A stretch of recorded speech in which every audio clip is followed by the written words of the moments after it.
Nosso tema de hoje é Israel e a Igreja. Israel é o povo que Deus escolheu para si próprio e por isso considerado nação santa. Lemos em Êxodo, capítulo 19, versículos 5 a 6. Agora, pois, se diligentemente ouvirdes a minha voz e guardardes a minha aliança, então sereis a minha propriedade peculiar dentre todos os povos, porque toda a terra é minha. Vós me sereis reino de sacerdotes e nação santa. São estas as palavras que falarás aos filhos de Israel. Dessa nação viria o Salvador dos escolhidos, e está escrito em Romanos, capítulo 9, versículos 4 a 5.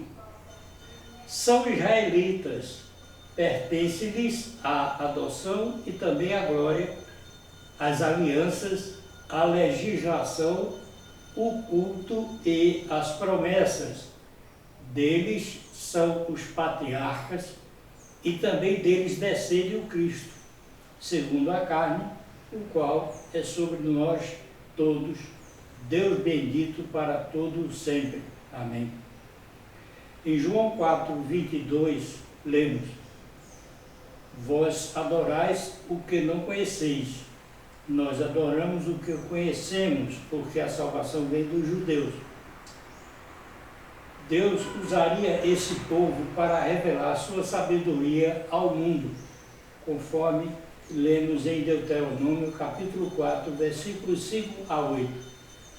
Eis que vos tenho ensinado estatutos e juízos, como me mandou o Senhor, meu Deus, para que assim façais no meio da terra que passais a possuir.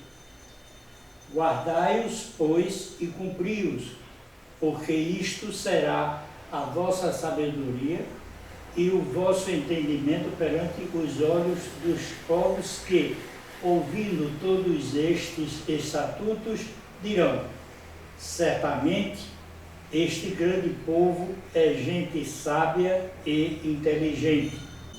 Pois que grande nação há que tenha deuses tão chegados, assim como o Senhor, nosso Deus, todas as vezes que o invocamos. E que grande nação há que tenha estatutos e juízos tão justos como toda esta lei que eu hoje vos proponho. Embora tenha origem judaica, a Igreja se distingue de Israel entre muitos pelos aspectos seguintes. Israel nasceu há muitos séculos, a Igreja no dia de Pentecostes, conforme Atos capítulo 2, versículo 1. Diferentemente de Israel, a Igreja é um mistério, é a união dos judeus e gentios em um só corpo, conforme Efésios capítulo 3, versículos 3 a 6. Pois, segundo uma revelação, me foi dado conhecer o mistério, conforme escrevi há pouco, resumidamente, pelo que, quando ledes, podeis compreender o meu discernimento do mistério de Cristo, o qual, em outras gerações, não foi dado a conhecer aos filhos dos homens, como agora foi revelado aos seus santos apóstolos e profetas no Espírito, a saber que os gentios são co-herdeiros, membros do mesmo corpo e participantes da promessa em Cristo Jesus por meio do Evangelho. A presença de Cristo em cada crente seria um outro mistério, conforme Colossenses capítulo 1, versículo 27, aos quais Deus quis dar a conhecer qual seja a riqueza da glória deste mistério entre os gentios, isto é, Cristo em vós, a esperança de glória. E como mistério também somente foi revelada no Novo Testamento. Lendo Efésios capítulo 2, versículos 11 a 16, vemos que a relação entre judeus e gentios na igreja é completamente diferente desses fora da igreja. Portanto, lembrai-vos de que, outrora, vós, gentios na carne, chamados incircuncisão por aqueles que se intitulam circuncisos na carne, por mãos humanas, naquele tempo estáveis sem Cristo, separados da comunidade de Israel e estranhos às alianças da promessa, não tendo esperança e sem Deus no mundo.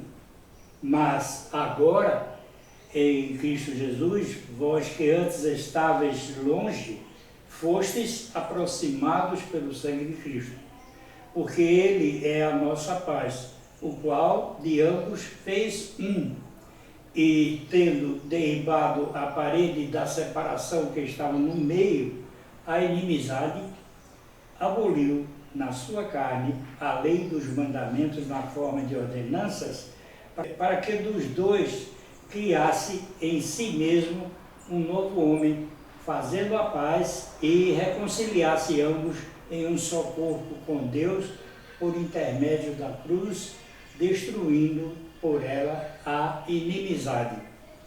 Em Gálatas capítulo 6, versículo 16, Paulo se refere aos judeus convertidos a Cristo como Israel de Deus.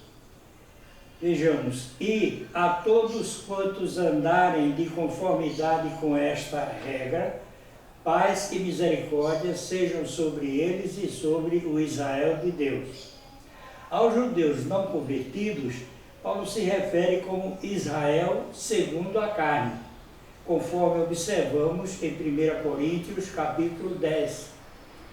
Ora, irmãos, não quero que ignoreis que nossos pais estiveram todos sob a nuvem e todos passaram pelo mar, tendo sido todos batizados assim na nuvem como no mar, com respeito a Moisés.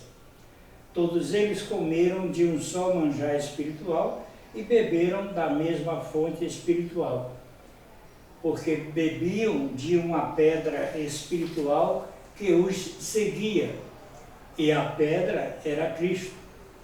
Entretanto, Deus não se agradou da maioria deles, razão por que ficaram prostrados no deserto. Ora, estas coisas se tornaram exemplos para nós, a fim de que não cobicemos as coisas más, como eles cobiçaram.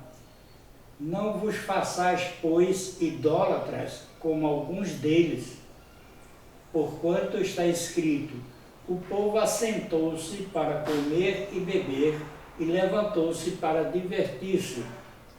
E não pratiquemos imoralidade, como alguns deles o fizeram, e caíram num só dia 23.000. Não ponhamos o Senhor à prova, como alguns deles já fizeram e pereceram pelas mordeduras das serpentes. Nem murmureis, como alguns deles murmuraram e foram destruídos pelo exterminador. Estas coisas lhes sobrevieram como exemplos e foram escritas para a advertência nossa, de nós outros, sobre quem os fins dos séculos têm chegado. Aquele, pois, que pensa estar em pé, veja que não caia. Não vos sobreveio tentação que não fosse humana, mas Deus é fiel e não permitirá que sejais tentados além das vossas forças. Pelo contrário, juntamente com a tentação, vos proverá livramento, de sorte que a possais suportar. O arrebatamento se refere à igreja, não a Israel, que durante a tribulação estará cumprindo um dos propósitos de Deus, a restauração desse povo, conforme Deuteronômio, capítulo 4, versículos 29 a 30. De lá buscarás ao Senhor teu Deus, e o acharás quando buscares de todo o teu coração e de toda a tua alma. Quando estiveres em angústia e todas essas coisas te sobrevierem nos últimos dias, e te voltares para o Senhor teu Deus, e lhe atenderes a voz. Concluindo, Israel é o povo escolhido por Deus e se compõe de salvos e não salvos.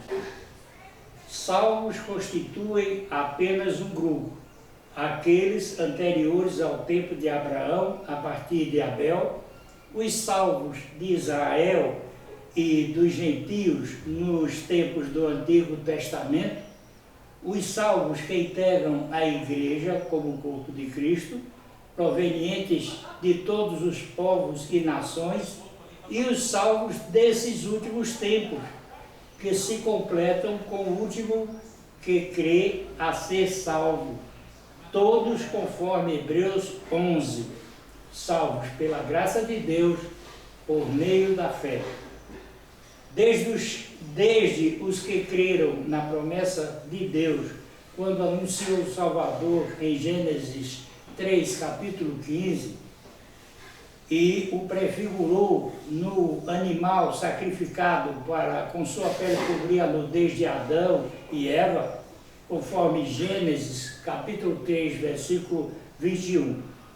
Israel, povo de Deus, constituído de salvos e não salvos, tem significado diferente de igreja, povo de Deus, constituído exclusivamente por salvos.